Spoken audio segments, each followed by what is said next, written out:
What's up, everybody? I'm John Middlekauff. You know what I need you to do.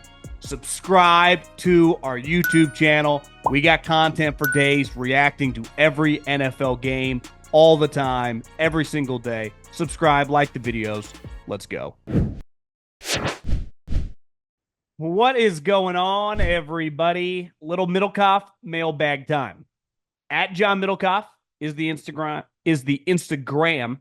At John Middlekauff Instagram. It's crazy. I'm recording this. It's not even 5 o'clock yet in the afternoon. It just gets dark so early now. But fire in those DMs. Get your question answered here on the show. We do one on the weekend. Try to do several during the week. But yeah, you guys know the drill. Just my Instagram. Fire in. We will start with Reginald. Bet he goes by Reggie. Longtime listener. First time question. Regarding McVay and the Rams, the team won 3 straight with the previous setup at offensive line. The right tackle being out definitely hurt, but Jackson at center, when you had a rookie who by most accounts, PFF and some other analytic sites, say he was playing very well. And you put a guy who had 3 weeks worth of practice at the position because you signed him to a contract this offseason at the guard spot. In this case, do you have to pay a guy? Do you have to play a guy because you paid rather than play the best for continuity of the unit? Did McVay overthink this? Well, Jackson, the center, was snapping. I mean, Stafford's, I wouldn't call him like Peyton Manning or Joe Flacco. It's not like he's 6'6", but I bet he's 6'3.5". And he had to reach up a couple times. I mean, on the one that he ended up picking up on the fumble, those snaps in the shotgun were not great. I do think anytime you're a GM/coach, I think it's fair to say that Les and McVay are one and the same. Like when they sign guys, obviously there are going to be instances where one guy's pushing for the other guy, a player that maybe the other guy just gets convinced, but he's not totally on board. But I think you don't sustain success for that long without you both being on the same page. When you do invest a lot of money into a player, whether it's a guard or center, whether it's a linebacker, whatever position, you do for your own ego want to see it work. And I think it's hard when a guy early in the season, like if this was year 2 or 3, and he had a long history for you of struggling, and the other younger player had filled in at multiple moments, then yeah. But I think it's very fair to assume that when you pay a guy a lot of money, he doesn't get benched just because he got injured, especially if you think he is a good player and was playing well before he got hurt. I think it's easy to second guess when you put in some starters that you paid and they don't play as well as the younger players who were previously in there. I think it's a tough spot. I think year 1 of that situation, the veteran player who's making a lot of money gets the benefit of the doubt. I think where you get in dicey situations is this year 2 or 3 of the situation when he hasn't played well, then it's on the coach and the GM to be like, no, we're just going with the young player. I think year 1, like, you believe this guy's a better player over the course of 10 weeks, 20 weeks, right? So anyone can have one better game. I'm defending him here. It's not like I haven't broken down the film or asked for the intel on the Rams offensive line situation, but just watching, the guys struggle. Clearly their offensive line as a whole, that unit struggled in that game against what I would say is not the greatest defensive front, though the young player from Penn State, Miami, had a pretty sweet rush. But I don't have a problem with reinserting a highly paid player we're barely starting November, so you still are probably pretty high on the guy. Can we all admit now that Chase is better than Jefferson? He's breaking all these records for 200-yard games, 250-yard games, and Jerry Rice, and I believe the second most 50 to 60-yard TDs for a career at his age. He's a lot more explosive than Jefferson. Jefferson has had way more targets than him, as well as pure stats don't show the whole story. But I am a fan of both, and it's funny how everyone just says Jefferson is the best, and there's no debate, but they never made sense to me. Curious what you think. I do believe whichever guy got to play with Joe Burrow would just have some remarkable games. Joe Burrow, this version over the course of his career, is much better player than Kirk Cousins and is obviously dramatically better than Sam Darnold. So, like, all things aren't equal. If me and you run a race, we just run a 100-yard dash or we run a mile, just me versus you. There are no variables. Hey, tomorrow the race is at noon. So you know, like, what time you need to eat, what time you need to hydrate, what time you need to start stretching. Like, it's mano a mano. I play you golf, I play you tennis. Just me versus you, right? We're both playing the same course. We both playing the same, if we give each other the same exact tennis rackets. Football, there are variables, like who's calling your plays, who's throwing you the ball. Uh, I think it's pretty, I'm with you. I think it's pretty close. I think I'd have to really do a deep dive. Like, if you got the option, which guy would you take?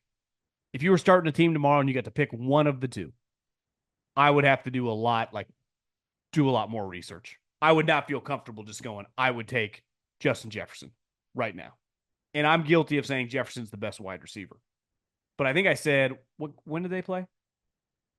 Oh, it's Thursday night. Like, listen, I don't know if he's the best wide receiver, but I know he's a lot closer to one than he is five in the rankings. Like, Jamar Chase is an elite dominant player. They are both game-changing dominant forces. Body types are a little bit different, right? One guy's longer. Their games are different. I would say Justin Jefferson's more just pure route runner. Chase is like the best version of like a route runner, you know, DJ Moore, Debo Samuel over the middle, ability to break tackles, make guys miss, run by guys. Jefferson is like pure what you would develop more in a lab. Chase is kind of this new era, explosive, unstoppable force. I got no issue with either. I'd hear both sides of the argument.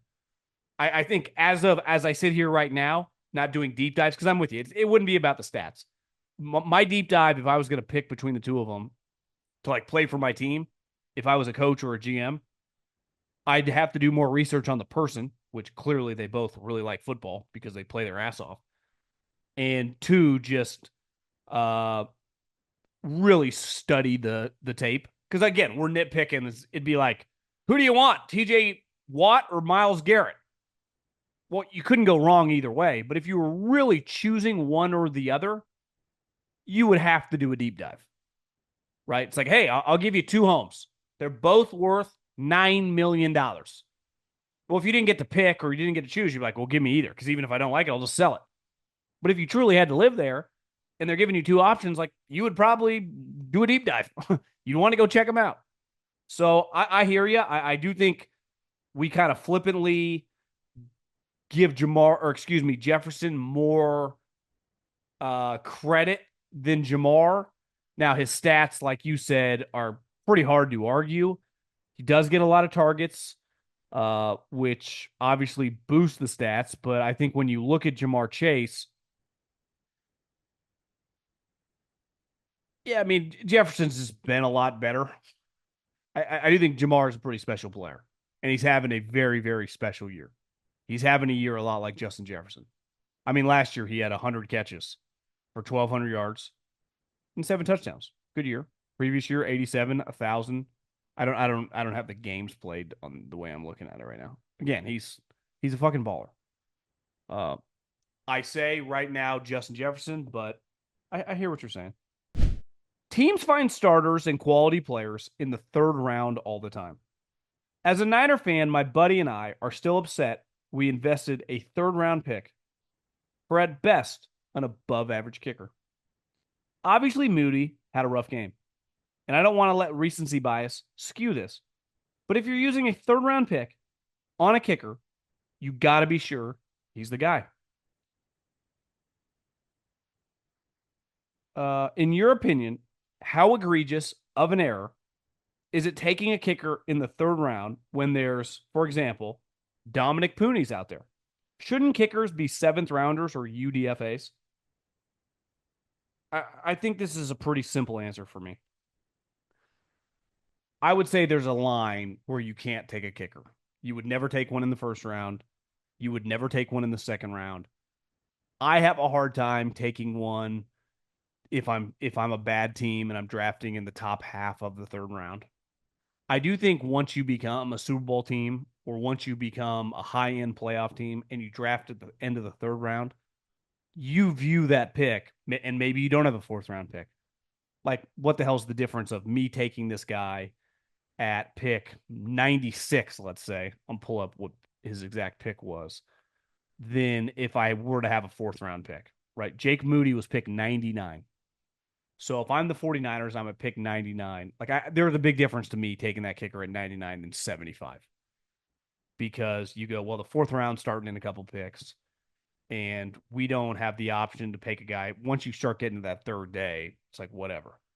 If you are going to take a kicker or a punter on the second day of the draft, which I would say 99.9% is always going to be in the middle or the end of the third round, he's got to be a plug and play starter and be really good. I'm pretty sure Justin Tucker was an undrafted free agent.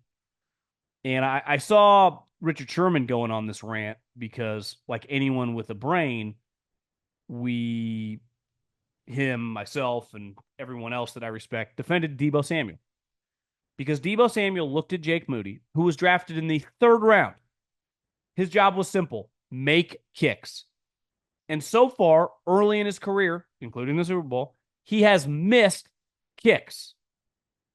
And if Deebo would have said, "You're a piece of shit, you suck," I would have been like, yeah, that's probably not the ideal thing to say in the middle of the game. Deebo Samuel looked at him and said, "Lock in." And the whack job long snapper comes flying off the top rope. Even Kyle acknowledged the long snapper crossed, like, shut up. He didn't. You're allowed to be critical. And the one thing Richard made the point of, it's pretty clear you can find kickers. It's the most replaceable position. It is easily the most replaceable position. And I don't disagree as we sit here in 2025. I guess it's still 24, but you know what I mean. Brandon Aubrey did not play kicker in college. Did not play college football. I don't even think he played high school football. Started kicking when his soccer career ended after college. The dude Bates on Sunday Night Football, they're like, yeah, he just started kicking. Well, I don't even know his story, but I don't want to screw that up because I almost said he didn't play football, but I'm pretty sure he did. Played college football. So he played at Arkansas. He played at Texas State. He was an undrafted free agent. He goes to play for the Michigan Panthers, which I would imagine is a USFL team. Professional American Football is a UFL team. So he's an undrafted free agent, goes to the UFL. A year later, he's just kicking game winner after game winner for one of, if not the best team currently in the NFL. So it's like, I take this guy in the third round, and listen, he's coming off an injury, which is an ankle injury. So it's not the easiest injury to come back from if you're a kicker. But like, I put this on Kyle and John. If you're going to make him active, he better be ready when the previous two guys that they had just had, I don't think had missed a kick. So it's a major problem when you draft a guy, and he does not need to be Justin Tucker. There's going to be a few Justin Tuckers in the history of our life, but he needs to be your starting kicker for multiple contracts. And right now, as of through a year and a half, like, Jake Moody's job security is in question. And the long snapper supporting him when he's part of one of the worst, if not the worst unit, the special teams unit for the 49ers in all of football. If it wasn't for the punter, Wisnowski, who they also drafted, who's good. And I think they took Mitch in like the fifth round. Take a fifth, take a fourth, take a sixth round punter. As long as he's your starter, I got no issue with it. And he's a good player. But if you're going to draft a kicker, whether it's the third round or it's the sixth round, the fucking guy better be just your starting kicker. And while Moody's your starting kicker, they got a lot of questions for him. So I don't have an issue with the third round pick. But here's the thing with kickers. Unlike a lot of positions, this guy was a dominant college player. And he kicked in the elements. Jim Harbaugh was quoted as saying, this Moody played at Michigan. Death, taxes, and Moody. Like, this guy didn't miss. And then immediately he comes to the NFL, and in the preseason he starts missing. You're like, holy shit, here we go. And you've seen this happen sometimes. When a guy loses his confidence, it can go fast. I mean, you see it at all positions. Nussmeier. Nussmeier was cruising this season. He was like, is he going to be the first team all SEC quarterback? And then the second half of the A&M game happened. And then the Alabama game happened. You go, this guy sucks right now. That's how fast it can happen. It can happen to all of us, and no matter what we do. When you have the confidence, you feel like it'll never go. And when you lose it, which you can lose very, very quickly, especially as a young person, feels like you're never going to get it back. And that's why you watch Jake Moody, you go, God, he's in his own head.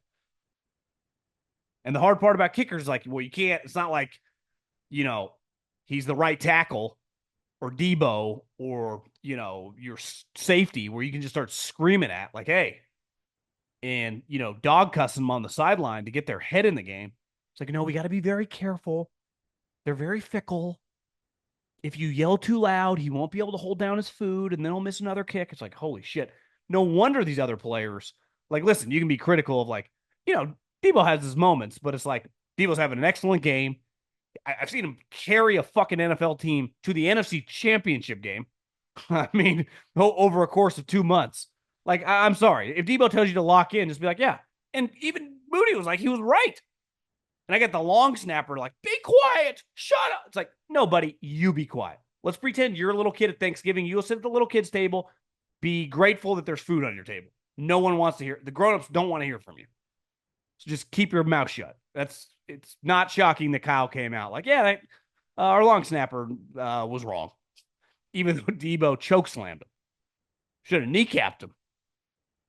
But again, it's like, well, you can't cut him because where are you going to find? And that's where the kickers and the long snappers and the punters, they feel like they got the coaches in the front office by the balls. Because if another position player played like that, it's be like, oh, we got to bench him. It's like, we got to be very careful. We got to tiptoe around the kickers. It's like, oh my God. Listen, I used to hang out with the kickers when I was a GA at Fresno State. Because while practice was going on, I didn't have much to do. Guess who else didn't have much to do? The kicker, the punter, and the long snapper. Kind of kicked it on the side of the hill at Fresno State. We'd like run the clock. We'd blow the horn. I mean, it's meanwhile, the rest of your team is, just battling their ass off for 6 months a year, injured, sweaty, it's cold, banging pads, getting yelled at, kicker, long snapper, Middlekauff up on the hill, cracking jokes about some chick that just walked by.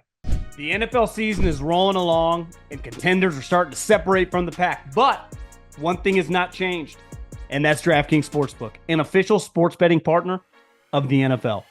And it's the number one place to do what I love to do, bet some touchdowns. Whether it's a fade, whether it's a Hail Mary, whether it's a sweep or 3 tackles are broken and a dude goes 60 yards, we do not care because we love to bet touchdowns, and DraftKings is the place to do it. Ready to place your first bet? Try betting something as simple as scoring a touchdown. Go to DraftKings Sportsbook app and make your first pick. And here's a reason for new customers to do a touchdown dance of their own. Bet $5 to get 200 in bonus bets instantly. Score big with DraftKings Sportsbook, the number one place to bet touchdowns. Download the DraftKings Sportsbook app. Use the code JOHN, J-O-H-N. That's code JOHN for new customers to get 200 in bonus bets when you bet just $5. Only on DraftKings. The crown is yours. Just listen to your pod on the Bears disaster. Is it an overreaction for me to say that Caleb Williams will never be a star in the NFL? The dude doesn't have it. I think if he's lucky, he'll have a chance to be criminally overrated the same way Trevor Lawrence has been, but he will never be in the same universe as Mahomes, Lamar, Allen, or Joe Burrow. I don't even think Andy Reid could make this guy a star. I'm not even a hater. I'm a USC fan who wants him to succeed more than most people. But goddamn, he is hard to watch. I've learned my lesson, with young guys.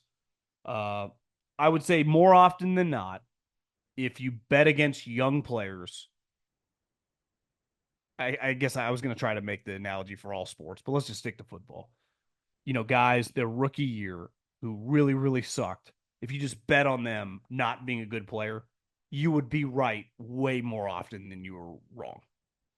But there are a lot of examples of, and I'm talking high picks, harder to judge later round picks. They're in and out of the lineup, not playing as much. But a first round pick, if you just said it, first round pick becomes a full time starter year one, game one, plays the whole season, and sucks.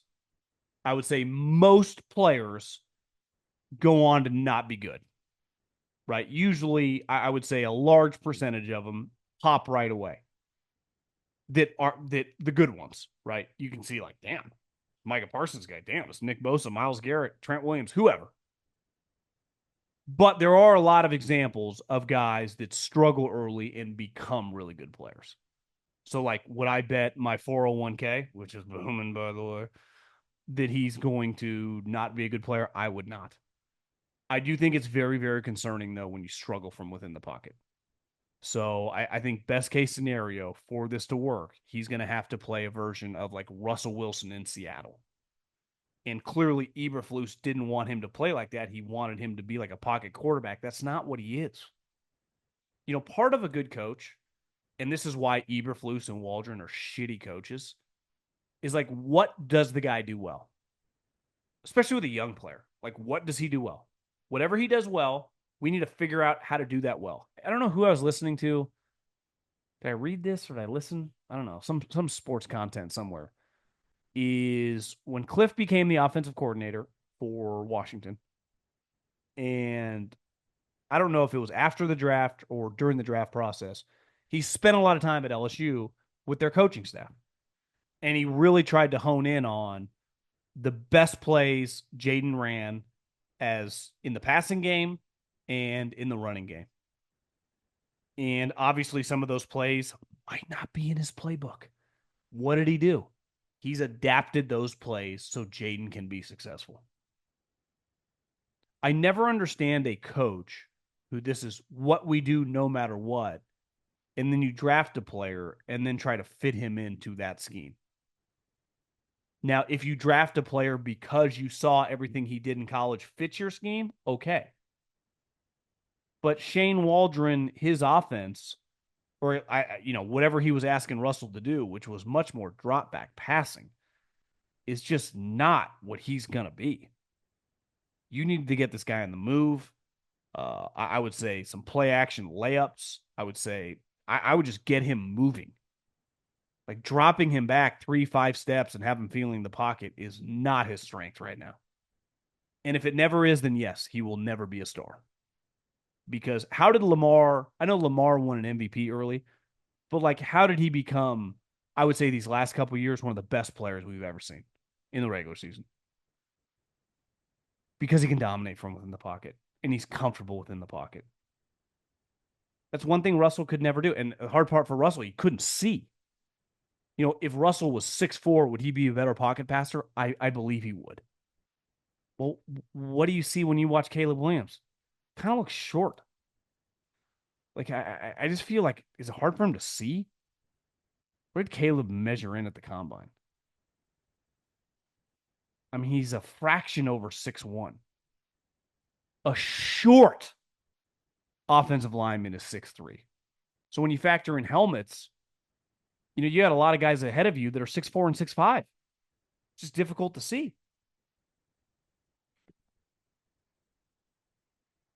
I mean, Drake May's big. I feel like Jaden Daniels, I feel like he's not that much taller. Maybe he is, actually. So Jaden Daniels. Jaden Daniels is more than 2.5 inches taller than Caleb Williams, which doesn't sound like that much, but I think that's a pretty big deal. I think that's a massive deal. I mean, Jaden Daniels is a fraction below 6'4". I think it's hard for, like, what's Kyler doing well right now? Throwing on the run. Like, what are the chances? Like, if you were a betting man right now, and who knows the way Kyler's got to stay healthy. But if Kyler stays healthy the next 5 years, I'm not saying he's going to win Super Bowls or even playoff games, but he's a good NFL player. Like, you watch Kyler play, you go, he's got a lot of talent. It works. He can really play. And Kyler kind of could right away. Caleb's ever as good as Kyler Murray. And they're different players. I mean, Kyler's a much more explosive athlete. Caleb's taller, but you'd be like, well, everyone like circle jerks Caleb's arm. Well, I think Kyler's is every bit as good. They got an issue. They do. And the thing that'll ruin them all is there were 6 quarterbacks drafted. And what did we say when it happened? Well, if you just play the odds, 3 of them are going to suck. It's hard to figure out because you never want to say this guy's going to suck, this guy's going to suck. But it is inevitable. It's unavoidable. Unavoidable. So now you're watching, you start doing the math. You're like, well, I'm pretty sure Jaden, even if he's not this good, is going to be just pretty good. Right? And you go, Bo Nix, even if he's never going to be a top 5 or 6 quarterback, like he'll probably be a top 15 quarterback. If you're a top 15 quarterback, Derek Carr's been starting in the NFL a decade. It's like, well, if you're a decade long starter and you make the playoffs a couple times, like that's a hit. You're like, well, who's going to miss? It's early. Whatever Bitcoin stock is right now, I don't own any Bitcoin. Do own Cardano, which actually ripped lately, and a couple of ETH. But right, if you're a Bitcoin holder right now, and especially it's one thing if you bought like in the last couple of years, it's been what anywhere between 40 to 60. So you still paid a lot. If you own one full, obviously you can buy fractions. But if you've just bought, let's just say 10 Bitcoins, you would have had to be really rich or have a lot of capital to do that in the last couple of years. If you just did it for yourself individually over the last year. So at 88, it feels really high, but it also depends where you bought it at. Like if it's 88,000 and you bought it at $2,000, it's like, yeah, I spent $10,000, bought 5 coins at $2,000. You're feeling pretty good, right? You got about 500 large in your crypto account. And that's what it felt like with Caleb Williams when they drafted him. It's like, God, his stock's sky high. This guy's going number 1. This guy's a badass. It feels like his stock is, I don't want to say it can get, it's like hit rock bottom because it has not. I mean, it's November 12th. So if he continues to play like what we just witnessed, it could get worse. But it has plummeted. The worst stock I've ever purchased by a mile is this stock called Skills. It's basically a video game company. I'm in for about 75 large. The problem is when I open my E-Trade account, there's only about, I looked the other day, it was $3,800. So you do the math. I'm down a lot. It's one of those I just try not to check very often. Luckily, doesn't change my life, but it does, hurt my soul. And it's a good learning lesson, and it sucks. I mean, I'm not rich enough to just 75 grand disappears and it's cool. I mean, it fucking sucks. Pisses me off. It's like, why didn't you just put this in Costco or Amazon? Why'd you overthink this? You know why? I got greedy. Because I didn't want to turn that 75 grand into 120 grand. I wanted to turn it into like 800 grand. And I didn't get screwed. I got what I deserved. And it's something I'll think about the rest of my life. And I've thought a lot about it when I invest now. And that's just something I did within the last like 3 or 4 years. And it sucks. Sometimes I think about just, if I can get it back to like 8 grand, should I just take it out and just use that money to gamble on sports and just take an underdog one weekend, put that on an underdog and just try to grow it back? It's crossed my mind. But I don't want to talk too much about it. I get too angry. But back to Caleb, like, they spent a lot. That number 1 pick, that trade, and now if like he was $100 stock, I mean, what is he today? What is he today? It doesn't define your career. Stock market goes up and down, but he's probably like $15, $10. If they put Caleb on the open market, they would get dramatically less today than they would have 3 months ago. Obviously, they're not going to, but like, what would the Raiders trade for Caleb Williams? Like, they give their number 1 pick in a heartbeat. They'd probably give their first and second round pick, but they wouldn't give like 3 ones for him. No chance. You couldn't. That'd be insane.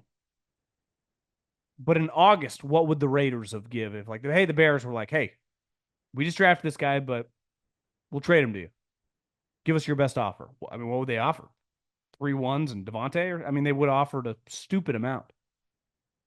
Things change fast. That's what I love about talking about football and players and coaches and teams. And so I love the stock market. Like I love the fluidity of all this. And we're dealing with humans. Things change so quickly. Things are up, things are down. Like only the great players are like pretty consistently good every year. Like you're like, well, if TJ Watt's healthy, he's gonna be an all pro. You're like, yep. Even some young players, like a Sauce Gardner, the next what? Guy who was sweet, that then by year 3 and 4 didn't look as good. Can we pump the brakes on some of the like comps to Jalen Ramsey and Richard Sherman? Let's just see him have like 3 straight good years. That's how fast things change. And sometimes it's not all your fault. Younger players influenced by coaches and you get derailed. Like I said, you lose confidence, you get injured. But that's what makes this stuff so interesting. Back in June, I saw the Jets were favored by sports books in 12 of their 17 games. I thought that was crazy, and it offended me as a Bills fan.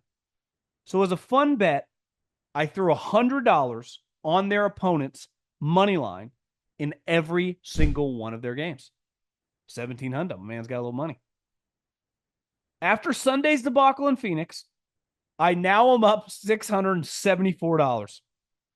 And I have never had more fun watching garbage football. So my question for that's fucking awesome. That's why we do this. That is sweet. So my question for the pod is this. I know you put your money behind teams or coaches you highly respect, like with DeBoer in the Natty last year. Thanks for making me some money on that too. Final Four. Natty didn't go our way, but Final Four was sweet. Have you ever faded or had a little respect for a team, coach, or player that you bet a large sum of money against them, regardless who they faced? Or alternatively, what was the most you placed mostly for fun that turned out to make you a lot of money? I would say the Washington is one of my all-time, like, as much as it was for DeBoer and Washington and the team that I thought was really good and how well coached they were with Ryan Grubb, it was a bet against Sark. Because at the time, now maybe Sark wins the national championship this year. Um, they're definitely going to be in the mix. It's wide open. So my logic could change. NIL has changed the game. Their defense is better. But that bet, for as much as it was on Washington and their coaching staff and their head coach and their OC, it was a lot against Sark. It was a lot against Sark. I think sometimes in the NFL, what you did is pretty genius and it worked out well for you. You got to be careful about doing that. Just it's such a fickle league. I was drinking on Saturday night and I just bet on the Panthers. And I woke up, I was like, why did I do this? And when I woke up, it was 10-0, so I felt pretty good. But, you know, I think it can be very, very difficult to just play that logic. In college, sometimes it's easier. But then even like, you're like, oh, Michigan, they're going to get smoked by Indiana. Well, the bet was take Michigan because they covered. They lost by 5. I think the way to do it like you did, unless betting on every game, is shorting them on the season, taking their under. Um, yeah, I mean, I usually, most of my bets are usually more based out of when I get aggressive, positive, like glass half full, me believing in someone. Like last week, I had a pretty big bet on the Steelers because I was like, wait, they're getting points. This team against Washington, who hasn't really beat a good team, even though I like Washington, and I sweated that out. And I actually cashed out on the final drive, and I ended up losing like $50 because I was like, they're gonna have a walk-off. I'm out. And then when I cashed out right before the play to Zach Ertz, who I thought they got lucky, I thought he got a first down, but whatever. I think it's easy. There's only so many opportunities that the way I viewed Washington and Texas last year, I don't have that feeling a lot. And when I've had that feeling over the course of my life, I have gone all in.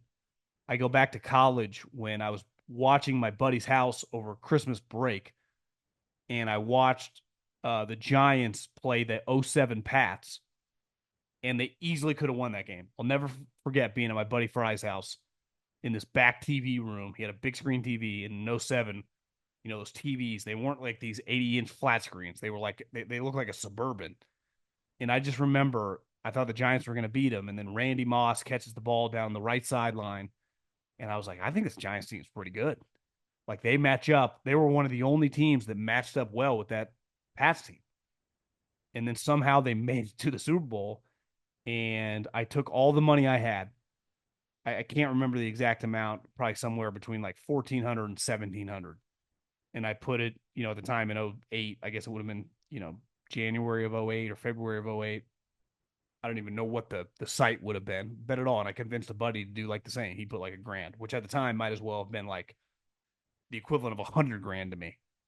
And we watched that game by ourselves in the living room. And it was fucking glorious.